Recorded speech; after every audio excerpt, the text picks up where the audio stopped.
Hi everyone, welcome to my channel. Subscribe if you want more videos just like this on heart-to-heart parenting topics, inner work, life mastery, all of that. And let me know in the comments if you'd like any other topics too.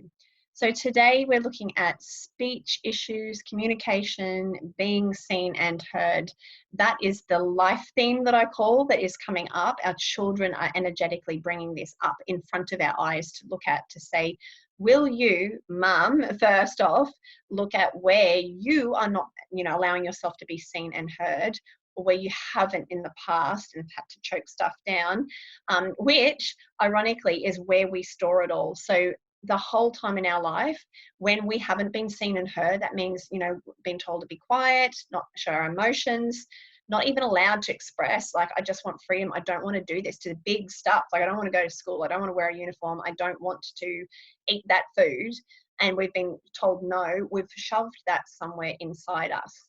So for some of us, it might be in our tummy. Some of us, it might be anywhere else. Some of us, a lot of us, will store stuff in our jaw. And so the anger there, you can just feel it. And that's where I get mums to start to feel, what is it like for your child? Get into their speech position. So try and copy what they're doing with their tongue or whatever when they're talking. What is that face that they've got? I'm just doing all sorts of things. But just so you can feel it and you start to go, oh, wow, that's the energy and the emotion that's stuck there that, well done. Our physical body starts to numb it so we don't feel it all until it starts coming up. So just doing this, you start to go, oh, okay, a lot of kids will hold it in their jaw here, in their TMJ, all the stress. And so that means our jaw can't move freely. And so you start to realize, oh yeah, if my jaw can't move freely, then my tongue can't move freely. So that's where you get a lot of kiddies that can't say S, R, K, G, all of that, even turn dirt. They just can't get it because their jaw is so tight, there is no space for it to actually be free. And the jaw needs to be relaxed so that then the tongue can do its work. If you've got a tight jaw, it's really hard to have a relaxed tongue. And so then it always keeps coming back to the jaw instead of looking at what's going on here, which is where speech pathology traditionally looks at, is to let's fix the tongue, especially if it's a lisp or whatnot. But it works beside the point. What is going on with the tongue? Why is it tight and it can't move? Because probably the jaw. Or is it relaxed like this, with a lisp, that type of thing? Because sometimes the stress is somewhere else. And so because of that, it literally balances out in the body that the tongue has gone like this, going, I can't hold tension because there's so much tension everywhere else. And that's the opposite and equal pull that we get in our body to hold us in good, in good balance, so we don't fall over and all of that. So there's a lot more going on to what's going on in your child's face than what meets the eye. And so typically under here, we start to go, right, they're holding on to stress. It might be stress that they've taken on, since they've been born. We all have lots of different things that go on, but it can also be them sensing mum and dad's stress, family stress, even with the sibling. It can be the sibling that's tricky, but they're taking it on in here and just holding it all in. So especially when they have received the conditioning, even accidentally and subconsciously through the family line even, I don't show my emotions, I don't express myself, then there's a problem because they're not flowing that energy out. And so then it literally takes shape as far as our facial posture. You can see some people with, out of alignment face, chin forward, the witch look with the chin forward is that whole like this, holding on to it all. I love to, try out different actors. Keira Knightley, she, when you kind of do her face and get into how she's holding her position, she's holding on to a lot of stuff. And that shows us that pretty much, I'd say everyone here on earth has got this thing to look at, being seen and heard, because we've all been clamped down from social conditioning. And so the children are coming up and putting in our face, look at my speech, I can't get myself heard and be clear. And look at all the issues I have when I can't.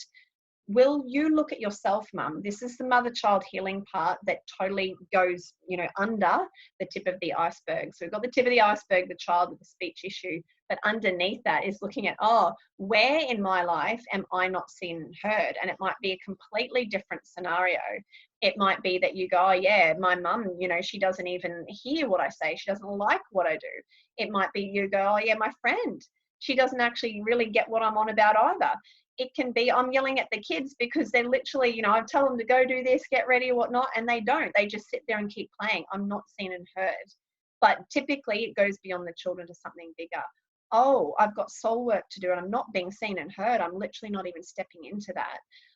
Or my partner is showing me where I'm doubting myself. They're not allowing me to be seen and heard until I actually get up, get on my box and say, hey, I've got stuff to say.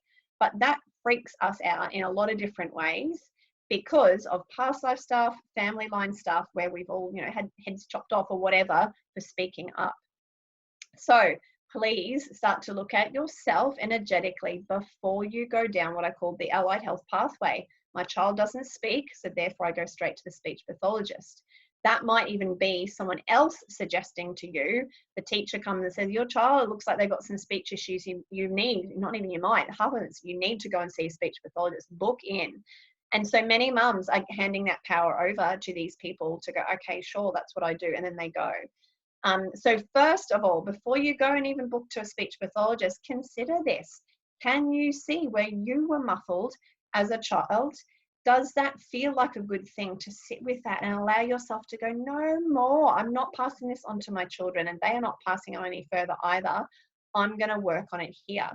And the good news is when you work through it yourself, then it's like you obliterate that whole pattern, and the energy between you and child, mother and child bond is such a big one, particularly sometimes it's with one of our children that we have such a strong tie to. If it's with that child, when you let go of your stuff, they literally unlock a whole lot of stuff too. So you are letting go of that charge of there's something to be fixed. I've got to do something. My child's not talking, because there's that energy of, oh no, I don't want them to go out in the world and have all these problems. You come back to, I've released my stuff. I've worked through this in one way. There'll be lots of different ways to look at being seen and heard across our lifetime, but you've ticked off one thing. And so then you go, yes, now I can hold a space for my child to go, let's just hold the phone. I can see the energy under this tip of the iceberg. I'm working on this. If I take you to a speech pathologist, I'm basically taking it and putting it and shaping it on them that you have a problem. There's something wrong with you. We've got to fix you. And that internally creates more anger and resentment, even if they're tucking it right far down, because they're like, hang on, I'm a soul, a being of light and love. I don't have something wrong with me. I'm just bringing this issue up so you can see it, so you can do your stuff to let it go. Are you going to leave me to do this when I get older? Because with a speech pathologist, you can fix sounds, but it's not cleared. The energy hasn't shifted. So they've basically worked around it. And then it goes on. But when we hold the phone, this is my stuff, I'm going to work on this, I'm going to stand up and speak up to the teachers, my husband, family members who think I should go to speech pathologist and say, hang on, I can see they're holding stress in there. They've had some tough times in. And when we get honest, virtually every mum that I work with goes, oh yeah, it would have been back then. Or, yeah, there's lots of stress going on right now. Even if it's with dad or whatnot, yeah, there's some stuff there. The children are holding on to this stuff for us. And so the more we can start to go, yeah, I'm going to be self-responsible and let this stuff go, then it starts to create that different trajectory for them, as opposed to the children that go to the speech pathologist and they know and they sense energetically we're taking them there because we think there's something wrong with them. And that all, it creates a separation between mother and child. I don't see you as the perfect light of love. I see that there's this problem. And often we take them there for the, the small speech issues that actually, if we didn't focus on that, how many adults do you see out in the world with really bad speech issues? They do get worked through. So there is that to work with, which I, have helped a lot of mums to just tone back the panic and that stressed energy. There's something wrong with my child. I need to go and fix them. Instead, hang on, whoa, I'm doing this so I distract myself from looking at myself. That's the trick of the monkey mind, the ego, is let's look outwards and try and find some problems to solve out of my external life, which unfortunately our children are right there in the firing line to come back in. Just feeling through. So talking about each of the different issues, obviously we've got the speech stuff where often it's the jaw, which then gives way to the problem with the tongue and all of that, timing, everything. And it can be on a different, severity. So some children, especially with the dyspraxia or whatnot, yes, it can be quite bad. But the thing is, if you fix the speech, the life theme hasn't been worked through of being seen and heard. So they will still have interesting issues. They might go out and get picked on because of their speech, But even if that wasn't there, they would still be the child that gets picked on because of the energy that they carry. It's not the speech per se. The children will always find something to pick on if they've got that energy. And so again, between mother and child, it's that energy of, oh yes, I'm someone to be picked on. I don't have much power. I don't have much value. My self-esteem isn't very good. And so, again, we go and say to our children, there's something wrong with you. Their self-esteem goes down even worse. So the life theme is the stuff that we need to work on. And again, I'll say it again, going back to mum, it's us starting first. And that can be holding space. If you can really see the pattern with child and dad, it's still your stuff to work through as far as how you feel about, your child not being seen and heard, your child being picked on because of it, the child's frustration, feeling worried, feeling stressed that everyone's at you because you need to do something. And feeling that stress between the father and the child relationship. And when you let that stuff go, you open your heart, you let go of charge, so that, by default, anything that was there that your child was supporting you on gets let go as well. But without the charge, then your partner comes back into their heart, because what you have inside you is created on the outside. So you have an effect on them. And then they have an effect because then they've relaxed. And the child's like, oh, finally, dad's come back into his heart. Mum's standing up and saying, hey, this isn't right. I want this totally different in our family. And you can see the family web that goes on. So unfortunately, where there's always inner work for us as mums, but the good news is every time you do that, you own your power. You're empowered mother, creator of my own reality role. So that's the speech stuff. Then there's the stuttering side of things. So it's an interesting one because it's slightly different as far as what I see is the children who are, with the stuttering, they have that whole, I'm picking up on your energy. I'm picking up on your energy. How connected are you with me? When you're 100% present and connected with me when I'm talking to you, I've got a clear line. Then what I say is they can stick their ray up and get a clear message of what they want to say. So, when children start talking, not even a stutterer, and they're like, come on, get to the point, and they're kind of shipping around what they want to say, it's because they don't have their ray up nice and clear to get the clear message. And you say, start again. And it's like they stick their ray up and okay, this is what I want to say. So that's what's going on with a stutterer, is that their ray is all over the shop, because if they sense that we're not present, and there might be glitchy presence like this where we're kind of half listening to, oh yeah, but they sense it, they know that we're not 100% present, then they're distracted from keeping this ray up. And so this ray, then it's just, I can't get the message through because I'm focusing here more, that you're not actually present with me. And if only they could say, please, will you be present with me? Please, will you listen to what I'm saying and hear it? So often we will listen, but we actually don't want to hear their answer or hear what they're saying. Oh, I really don't like going to school. They're like, oh yeah, I'm sure it'll be fine, boom, done. So we did listen, but we didn't actually hear and take in what they're saying and really come back to that heart page with them of what's going on for them. And oh, wow, we really need to do something here and help you.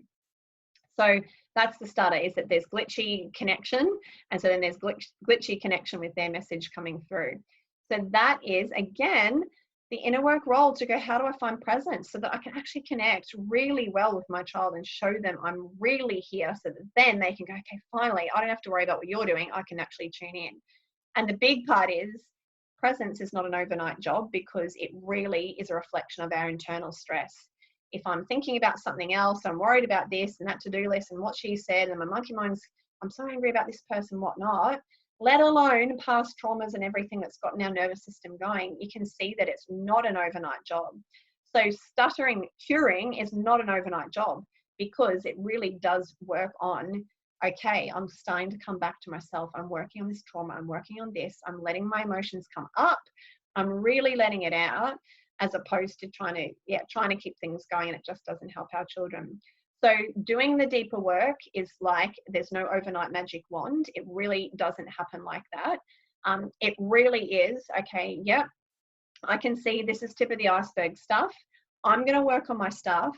And as I do, I can hold a better heart space for my child, because I get them, like I'm actually going through, oh my gosh, when my, I don't even know, my husband wouldn't really notice what I was doing, all this great stuff. I wasn't being seen and heard.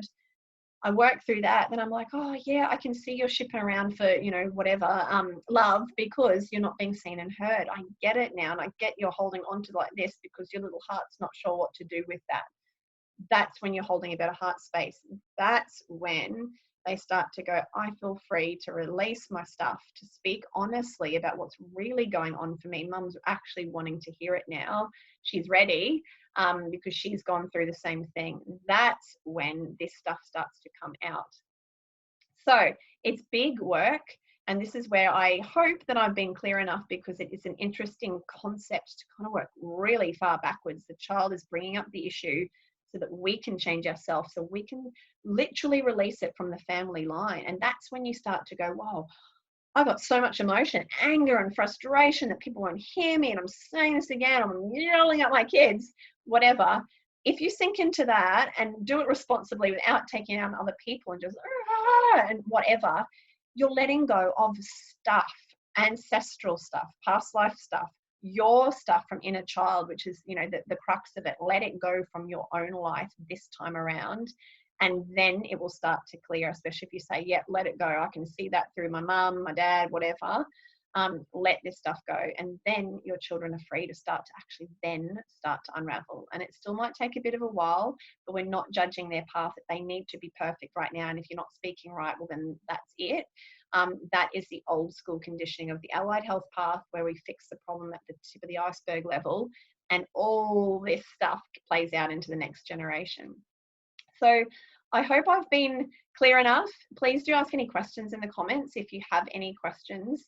I do find that when I work with mums, it's a 6-month job. We do 6-month mentorship because the child's bringing up this tip of the iceberg. This iceberg is full of all sorts of stuff that we go in and around and back and forth around the topic of being seen and heard. But as you can see, it's presence, it's all my traumas. Oh my gosh, the conditioning that we've put on our children, they don't show their emotions. There's just so much stuff there. So that's why I normally take mums on a 6-month journey. So do click on the link in the comments if you'd like to book in for mentorship with me.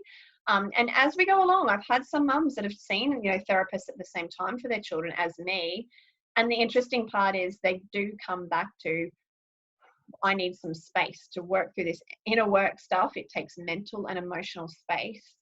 And I am quite stressed and busy because I'm taking my children out to these appointments, and I'm carrying that energy of, I feel bad, we haven't done work, or actually it's not even working that well, or I have to convince them to go. All of those things, it's such a lot of energy that's put into this thing that's, you know, might be only a half-hour appointment, but it actually does take away our resources to do that inner work. And so when mums have gone, you know what, I see it now, my child is actually not going to change their speech or their stuttering until I work on myself, I'm going to let this therapy go. And that's radical because of the whole old school conditioning, but it's something that then people start to just go, yes, with this space, then I can just own it. I'm doing my own work. I'm seeing my child. I'm not giving my power away to others. The expert out there that doesn't know all the dynamics in the family, that's such a big thing that, you know, when they don't know, giving out the advice and all of that, giving out homework, it can really make a mum feel really tired thinking about it when they go, but I'm dealing with the stress of the dad and I've got my own stuff and I'm, you know, whatever. And then to think, oh, and this is only surface level, you know, gains for all this other stuff that's going on. You can see how it doesn't add up. It's not rational. It's not logical. So that's the end. Please do subscribe if you like more videos, and otherwise I'll see you again soon. Bye.